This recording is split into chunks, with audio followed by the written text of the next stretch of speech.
ingon pa sa ato ang higala nga gikan na membro sa iglesia ni King Kong, giangkon daw kuno nako nga ang Santo Papa dili infallible.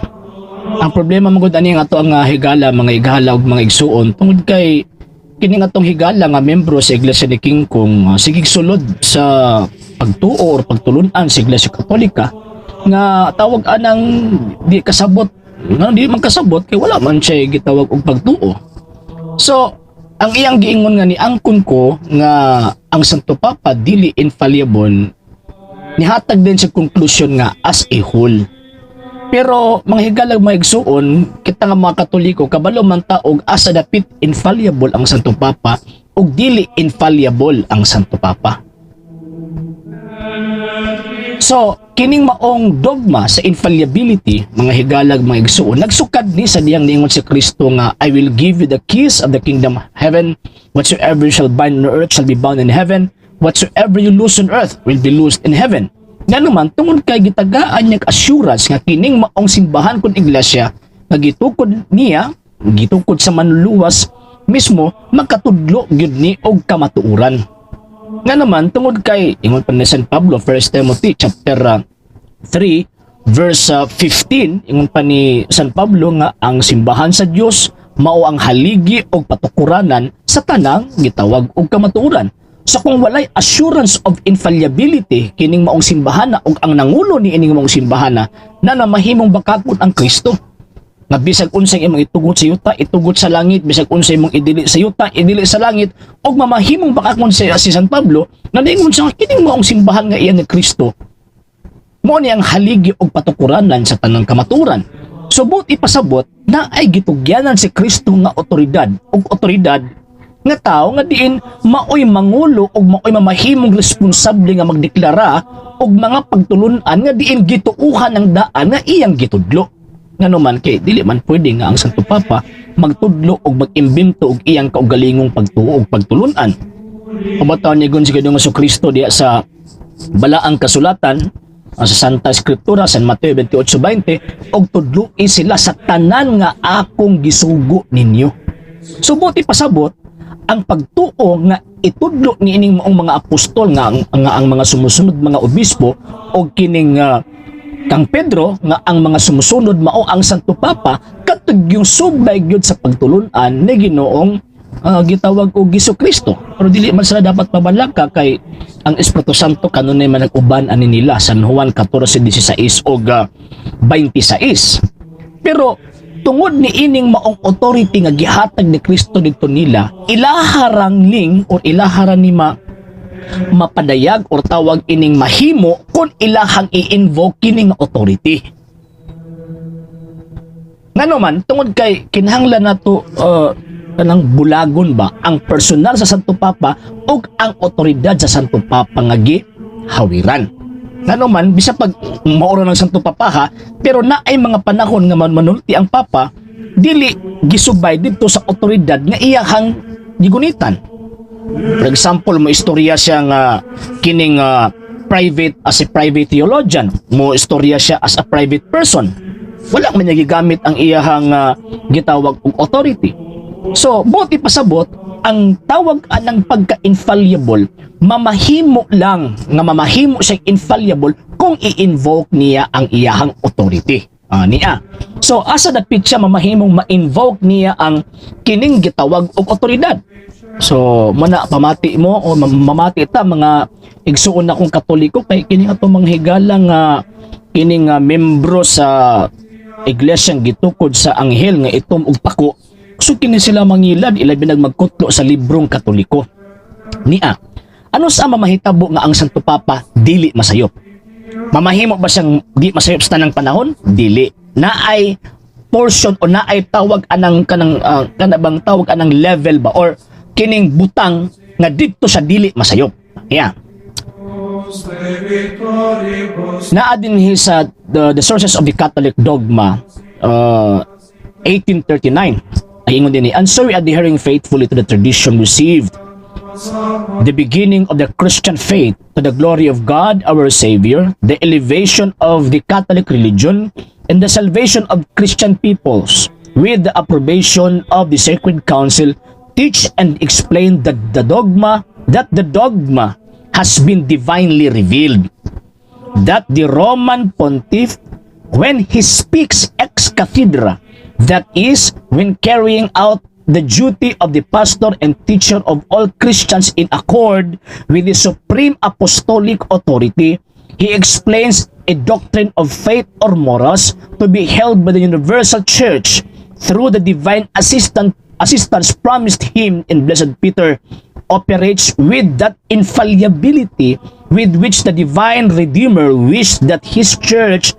be instructed in defining doctrine on faith and morals, and so such definitions of the Roman Pontiff from himself but not from the consensus of the church are unalterable.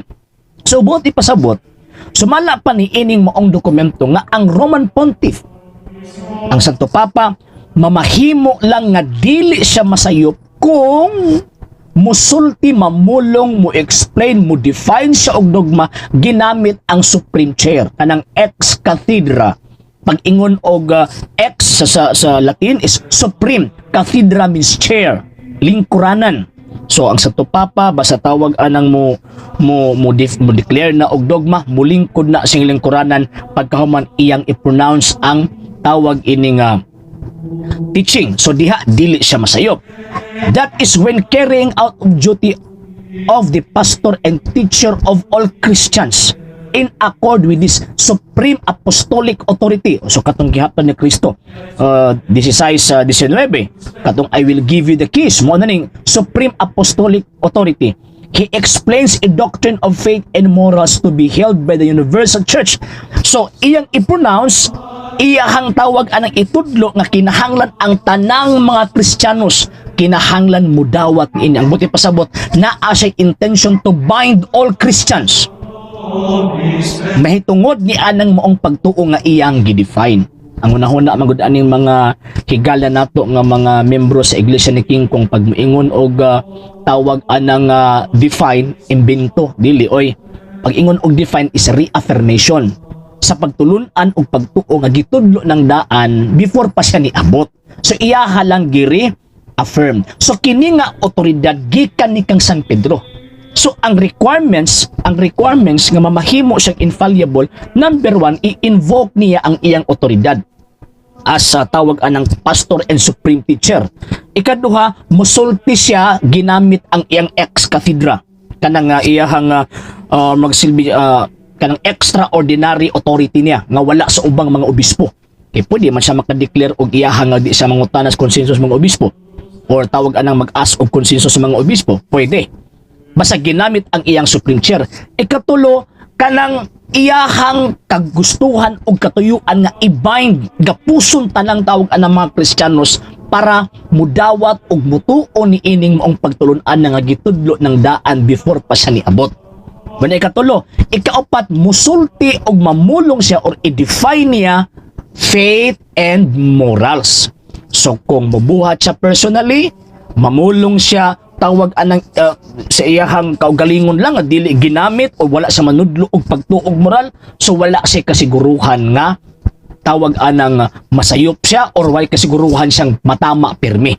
So ang gahom sa pagka-infallible diha lang kutob anang maong nga gitawag og mga requirements. So pag ingon lang ko ang Papa dili siya infallible sa tanang panahon kay naaray butang nga didto siya mamahimong infallible kanang mutudlo siya og pagtuo, mutudlo siya gitawag og moral. Kay kini atong mga higala nga mga membro sa Iglesia ni King Kong kusog ra ba kay nimo kutlo og katong mga sayop sa mga Santo Papa kani tan-awa mga din sila ang Santo Papa ingon ninyo dili masayop, nasayop man lagi. Ngano man kay dili mo ka mao o wa mo kabalo kung asa dapit sa dili masayop og asa pud siya dapit masayop. So, kung mutudlog pagtuog moral, ang Santo Papa dili gayud masayop. Yan naa din na ang Espiritu Santo. Aron pinaagi ni ana mao na ang basihanan nga kining maong simbahana mao ang haligi og patukuranan sa tanang kamatuoran. Next. Ikaduha nga point, ang Santo Papa dili perfect. Kay dili man perfect ang Santo Papa, ang buti pasabot sa iyang personal, Manmulong siya personally sa iyahang tawag anang as an individual, dili gid mahitabo nga posible nga naay mali ang iyang pamulong, posible pud nga naay tama ang iyang pamulong. Kaya ang infallibility dito raman mo adto sa faith and morals na araman didto. So buti pasabot katong pag-ingon nako nga ang Santo Papa dili infallible as a whole. Pero ang Papa infallible based sa dogma sa pagtuo, based sa balaang kasulatan nga gihatag didto ni Kristo kang San Pedro, mahitabo nga dili sa masayop, infallible siya kung magtudlo siya bahin ni ining pagtuo o bahin ni ining maong itawag og moral. Mana mga higala maigsuon, ay mo tawag ining katingalan ni atong mga higala nga mga dili Katoliko, kay basta siyempre supak man sila sa pagtuong Katoliko, so naturalmente mangita gyud na sila og bikil. Munang naningkamot ta na mo explain mo pahayag ni ining maong pagtuuha nga naman tungod sa hinungdan nga tawag ining ato ang manang responsibilidad, ato ang responsibility to explain, to inform kung sa gyud ang ato ang gitawag og pagtuo. So kini mo mga tawana na igulam kutlog mga libos Katoliko pero wa makabalo. So kuan ba chismoso kayo, pero tawag anang masakpan na muhilom dayon ato din sa laing topic.